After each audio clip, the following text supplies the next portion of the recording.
Baadhi ya wabunge wa kaunti ya Meru wameeleza wasiwasi wao kuhusu kucheleweshwa na kusimama kwa utekelezaji wa miradi kadhaa ya maendeleo ya serikali ya kitaifa, wakisema hali hiyo imeathiri utoaji wa huduma kwa wananchi na kupunguza kasi ya ukuaji wa uchumi katika eneo hilo.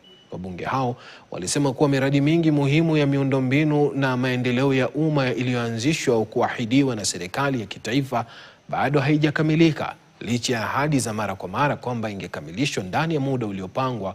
Kwa mujibu wa wabunge hao, kucheleweshwa kwa miradi hiyo kumewanyima wananchi manufaa yaliyokusudiwa na pia kumefanya iwe vigumu kwa viongozi waliochaguliwa kushughulikia ipasavyo mahitaji wapiga kura wao. Wakizungumza katika kikao cha pamoja kilichofanyika leo, wabunge hao walitaka serikali ya kitaifa pamoja na mashirika husika ya utekelezaji kuharakisha kazi ili kuhakikisha miradi yote iliyocheleweshwa inakamilika kabla ya nchi kuingia rasmi katika kipindi cha kampeni za uchaguzi. Wabunge hao walisisitiza kuwa maendeleo hayapaswi kuathiriwa na maslahi ya kisiasa, wakieleza kwamba wananchi wanastahili kuona miradi ikikamilika kwa wakati bila kujali hali ya kisiasa iliyopo.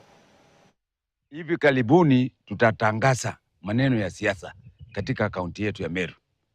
Ya pili, kuna maendeleo ambayo imesimama, kuna maendeleo inaendelea, kuna maendeleo mapya ambaye ilipangwa na kuna maendeleo ambaye tunaongojea serikali iweke kwa gazeti. Sisi kama wajumbe wa Meru County, sisi hatuna vita na serikali completely 100%.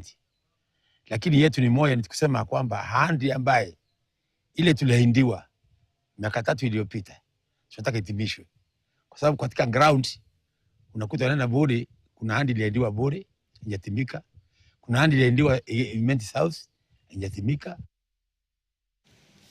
Serikali ya kitaifa na kaunti zimetakiwa kuimarisha upatikanaji na matumizi ya maji safi ya kunywa vijijini.